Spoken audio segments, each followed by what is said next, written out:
Cool. All right, well, welcome everybody. My name is Arnita Rogers. I use she and they pronouns, and I'm the Gender, Sexuality, and Reproductive Justice Director at ACLU NorCal. And I am really excited to be here with my comrade and longtime movement partner, Norbesi Flint. And I'll turn it over to her to introduce herself. And maybe Norbesi, if you could share name, pronouns, where you're rocking right now. I think ask you for a fun fact, and then also what brought you to the RJ movement, reproductive justice. That's a lot more than what you said, but Well, I'll go and share. I will share that. So hi, my name is Norbesi Flint. I am right now the Senior Director of Black Leadership and Engagement at Planned Parenthood Federation, so the national office. I'm not in my capacity here in that today, even though that's my title. Just in case I say something wild, I don't want to go back on PPFA. What is a fun fact about me? God, I mean, I think I'm fun just in general. Most people know that I'm like a big sci-fi nerd, and I also have a 9-month-old who is like, he's fun.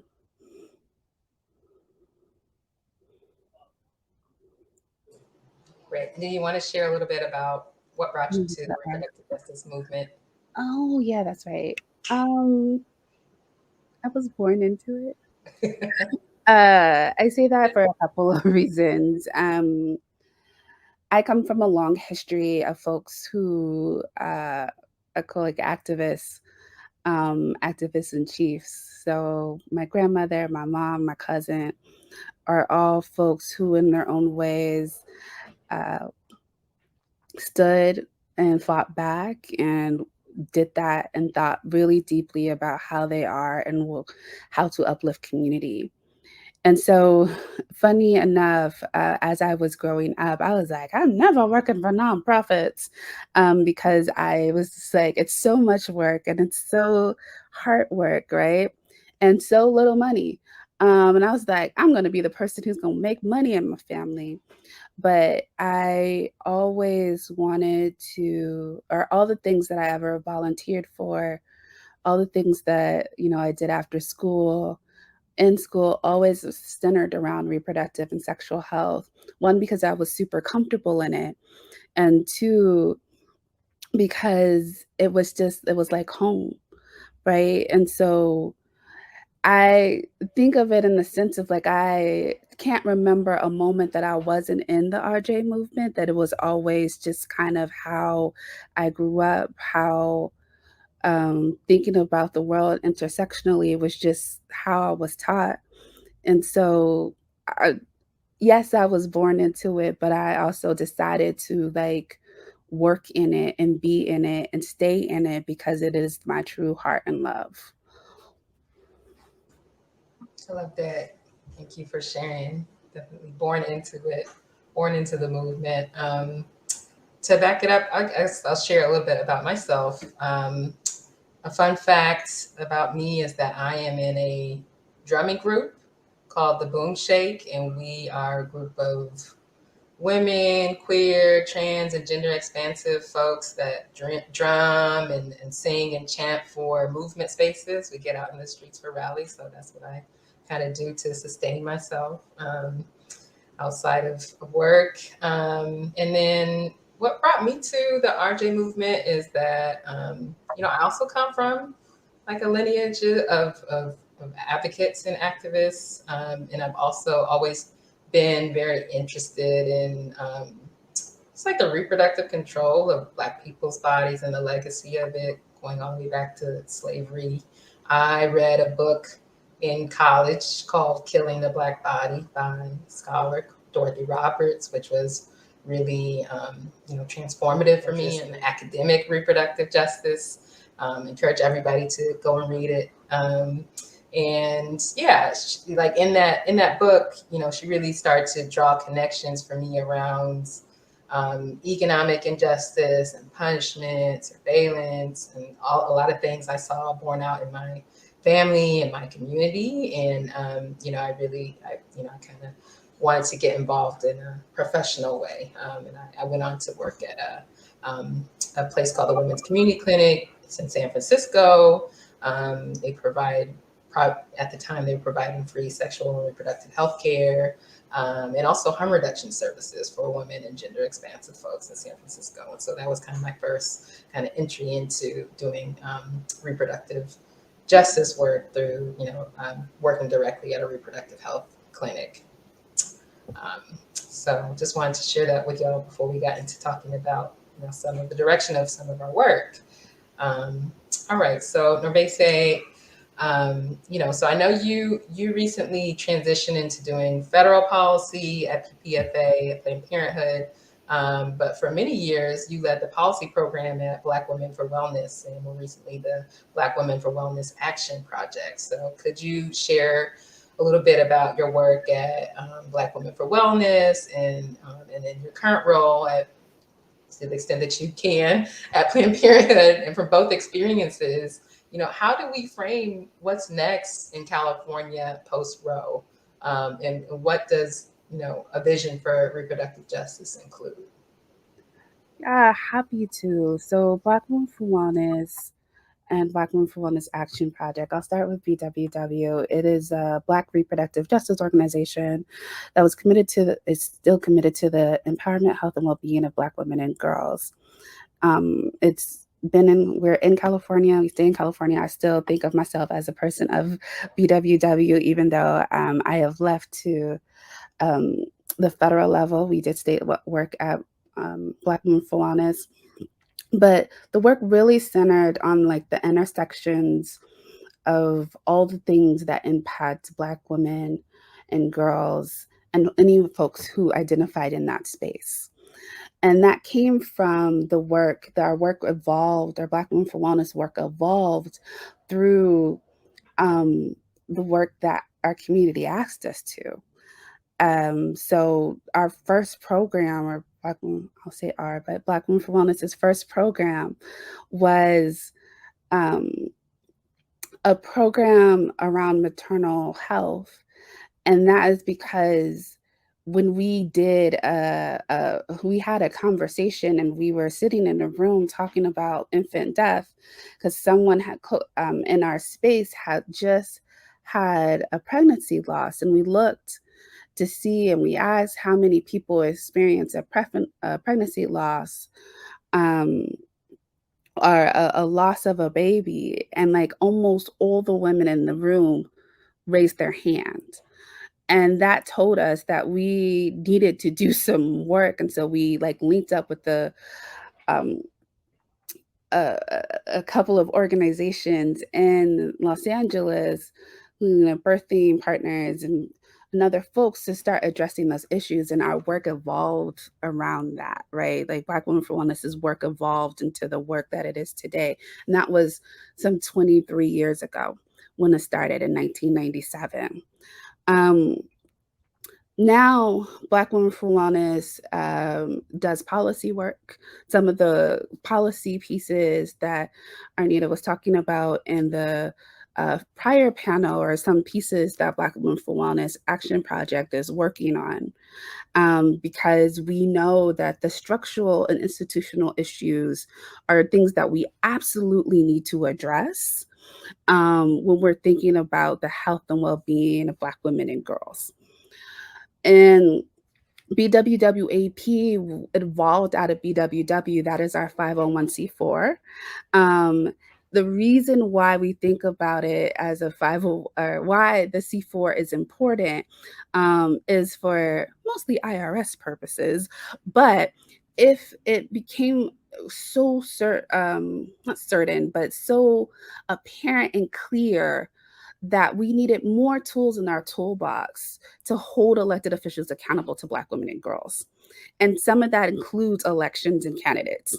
And we were not able to do that at BWW. So that's how it evolved into opening Black Women for Wellness Action Project, which is the first Black women's reproductive justice C4 in the country. So that is Black Women for Wellness. My role now as the Senior Director of Black Leadership and engagement at Planned Parenthood Federation is a role that I am super both honored to be in and also just like, what a time to be joining the federal level of work, right? It is dumpster fire after dumpster fire of all things that are happening. And like when folks say hit the ground running, it was like a full sprint, right? And so a lot of my work there is thinking about how do we organize not only Black reproductive justice organizations, but Black organizing and Black organizations around an intersectional reproductive ecosystem so that we can be stronger as a full movement in the work that we're doing while also centering the Black folks, right? That is my part of the work. And I will say that as I look at the federal level, I'm so jealous of California. Um, I've just the ways in which we get along, um, the ways in which we've done a lot of so much work in coalition building, and how that coalition building is the reason why California sees a lot of wins here, right? Because there are people who have been working together for years and done a lot of work to work together for years. Um, and that was hard work to build trust that just is a very different environment at the federal level where trust, the same type of trust, the same type of camaraderie is just not there in the same way. And so it is, um, yeah, again, it's both an honor and a privilege to be working at the federal level, but also just, um, it is a struggle. But I know, and what I love about the work is that because I've seen it work in California, like I know that we could do it, that it is like it keeps me going that like this can happen at the federal level, right? We can figure this out at the federal level. But I know I've talked a lot about California, but we do know, like we heard about in the last panel, that like there are still things one we need to be concerned about in a post-Roe environment. And so I would like to ask the question back to you, Arnita. Thinking about like we're discussing how the interconnected and the current attacks on trans rights and voting rights, and we see the critical race theory and all these attacks on RJ and the rights to bodily autonomy.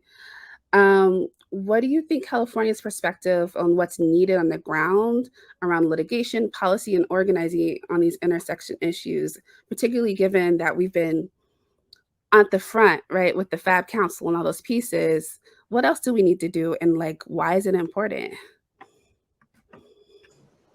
Yeah, definitely. Thank you. Yeah, we got still a lot of work to do, you know? So, I mean, I think in California, it's going to be continue to be really important for us to really ground ourselves firmly in the broad reproductive justice frame that I think all the panelists touched on, and that it's, you know, moves beyond just the rights framework, and we think about our issues more intersectionally.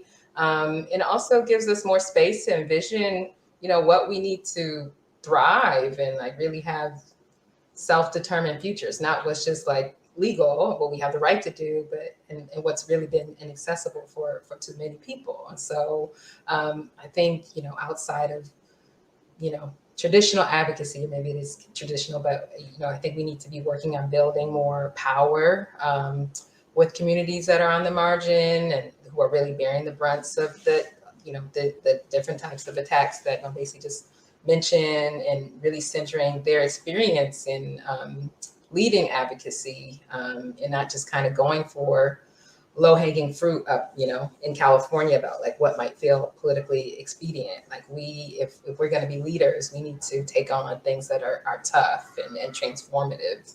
I think we need to do a lot of political education in with our base, our, you know, I'm talking as the ACLU, but, you know, in our community with our other friends who are interested in these issues, and draw the connections between these different intersectional issues, and lift up the impact on specific communities. I thought, you know, Kazime sharing his really powerful but, you know, awful testimony with part of the project with We Testify was a really great example of making sure that experiences of folks who are facing even more barriers are brought to the center, and that we work from to, you know, bring them from the margins to the center.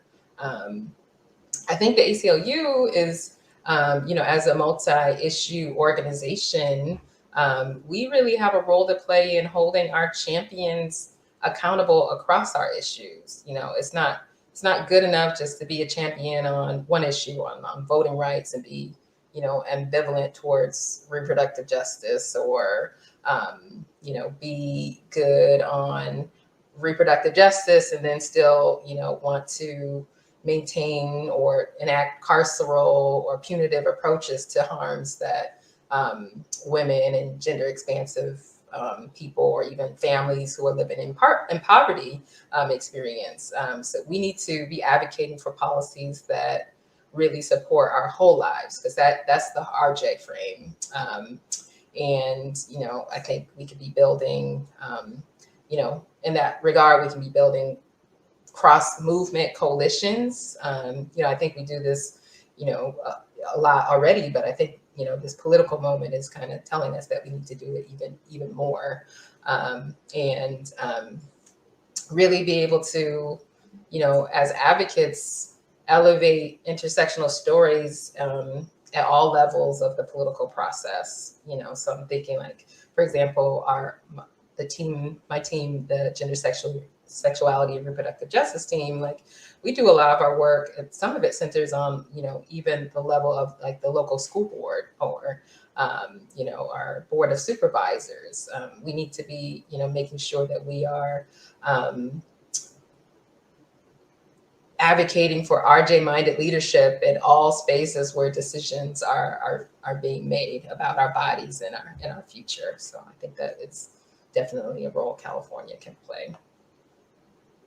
So we have just a few minutes, but maybe I'll ask this short question, Norbe, say, just if you do have a call to action from where you're sitting, for grassroots orgs, civil rights organizations like the ACLU, or even, you know, just our supporters, and our base. What do we need to be? What do we need to be What doing? are they? Yeah, that's such an interesting question. We had, particularly on this day, um, where a lot of folks are hurting and hearts are breaking, right? So I think I will start with thinking of, so one of my favorite quotes, um, but it's from Dr. Ruha Benjamin, and it's, the battle over power tomorrow begins with the struggle of who gets to dream today.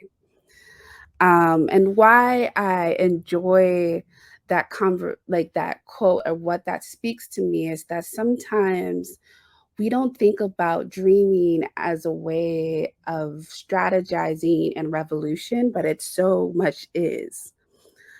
That the idea and the structures of where we are right now, right, are not by happenstance, but that is somebody who's actually worked and structured the way our society is, right? So the idea of the fact that we can't have control over our bodies, and when and if and how we choose family and begin family, is not left to us. That is not something that just happens. That is something created by some folks.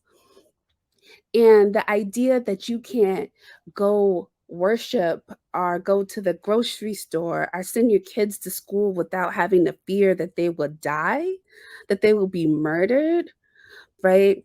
That is not happenstance. That's not things that just happen. It is a structural issue. And I think there's this conversation about, like, well, what we need is so big, we can only ask for something small.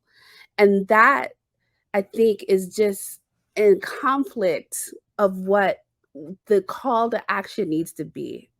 It needs to be big, bold, and radical, right? It needs to be visionary in that space, and we got to hold the line on that.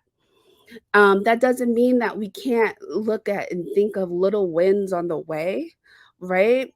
But this idea that we have to, one, play rules to a game that, one, we did not create, and the people who created the rules are not keeping to the rules is like ridiculous. And we have to break out of this idea that we have to be polite and ask for our freedom and think within the systems of like how to make change, right?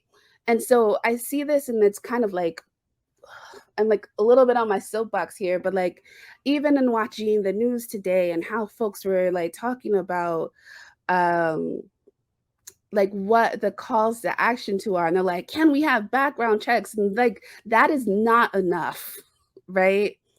Row was not enough, right? And so, like, how do we organize the folks, our families, our friends, to say that this is not enough and be steadfast in that work, right?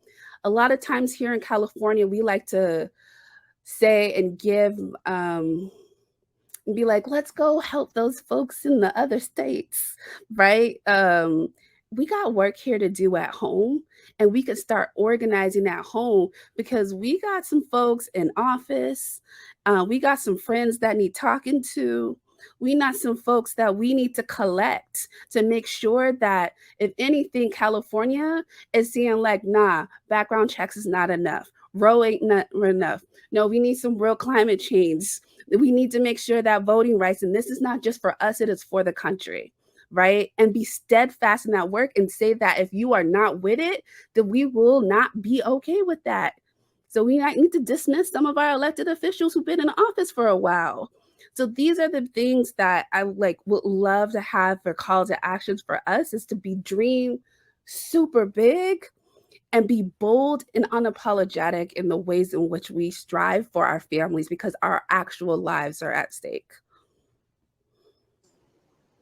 Oof, that was the whole word. Thank you, Nobese. Thank you.